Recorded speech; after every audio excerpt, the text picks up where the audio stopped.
और उनके सदर के तो शराब पीने का सवाल ही पैदा नहीं होता किसी किस्म की क्वांटिटी में भी।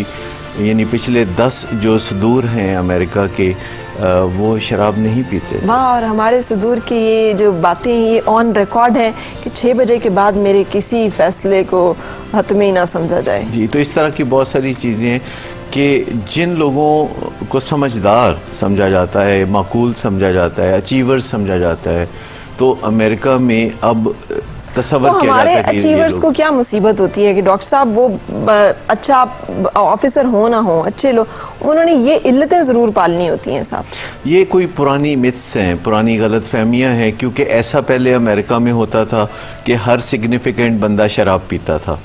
लेकिन 1920 से उन्होंने एक मंसूबे पे काम शुरू किया। सबसे पहले तो वो मंसूबा ये था कि अमेरिका में शराब बिल्कुल बंद कर दी जाए। अच्छा, तो उन्होंने शराब बिल्कुल जैसे बंद कर अपेरेंटली हमारे यहाँ पर है कि ओपनली नहीं मिल रही है। यानी इम्तनाई शराब का जो कानून हमारे यहाँ 70s में आया, तो वहाँ 1920 में आया, फिर 1933 में उन्होंने इस कानून से हाथ पीछे खींच लिया, क्योंकि उन्हें पता चला कि इस तरह काम नहीं बनेगा। लोगों ने घरों में शराब बनाना शुरू कर दी, छुप के लेना शुरू कर दी। तो उन्होंने कहा कि नहीं, ये कोई लंबे मंसूबे पे काम करना पड़ेगा। तो फिर उन्होंने 100 साल मंसूबा बनाया, और उसमें अब हर साल पाकिस्तान के कुल बजट से कई गुना ज्यादा रकम वो इस बात पे खर्च करते हैं कि अमेरिका में शराब का कला कमा हो और बेकनी हो, और उसके नताइज में फिर ये बहुत शराब में कमी आने शुरू हुई। एक आम अंदाजे के मुताबिक अगर किसी अमेरिका में जो एवरेज शराब पीने के रुझान को अगर देखा जाए,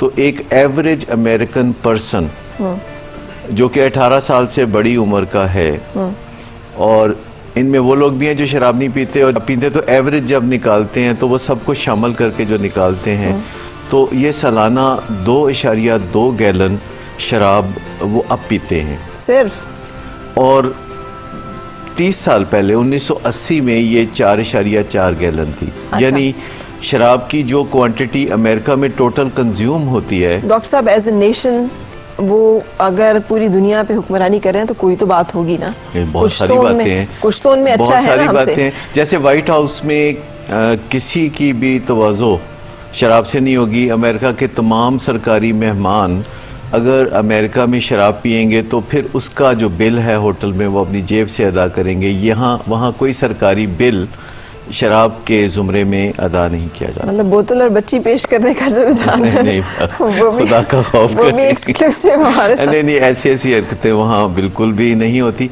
लेकिन आज जो हम बात करना चाहते हैं वो खाली अल्कोहलिज्म की बात नहीं है, क्योंकि माजी में हमेशा ज़्यादातर हम बात करते रहे ब्लैक एंड वाइट की, कि या कोई अल्कोहलिक होता है या फिर कोई अल्कोहलिक नहीं होता। और जो अल्कोहलिक होता है इसका मतलब है कि वो शराब पीने के लिए टोटली अनफिट है, जैसे डायबिटिक अनफिट हो जाता है। आज हम सब पीने वालों की बात कर रहे हैं, सब पीने वालों की बात कर रहे हैं, जिसमें जैसे मैंने आपको बताया कि अमेरिका में 56% लोग तो अब पीते ही नहीं। अब बार बार अमेरिका को कह के जीना जलाए ना हमारा। अब आप बताएं हम क्या करें? क्योंकि हम फॉलो करते हैं ना ट्रेंड्स को, तो करना चाहिए अच्छे ट्रेंड, क्योंकि हमने पीना भी उनके पीछे शुरू किया था, हम छोड़ना भी उनके पीछे ही चाहेंगे। और उसमें मैं आपको बताऊं कि उसके बाद बहुत बड़ी तादाद जो लोगों की है वो लो रिस्क ड्रिंकिंग करती है। लो रिस्क ड्रिंकिंग वो होती है जो WHO पहले कहा करती थी कि रिकमेंडेड अल्कोहल, डेली अल्कोहल मतलब कितनी होनी। अच्छा, रिकमेंडेड के लफ्ज़ को उन्होंने चेंज कर दिया। उन्होंने कहा कि ये रिकमेंडेड का तो बड़ा लफ्ज़ खतर है, तो अब उसे वो कहते हैं ड्रिंकिंग वार्निंग्स। अच्छा। तो उसमें एक लो रिस्क ड्रिंकिंग ख़वातीन के लिए 1 और मर्दों के लिए 2।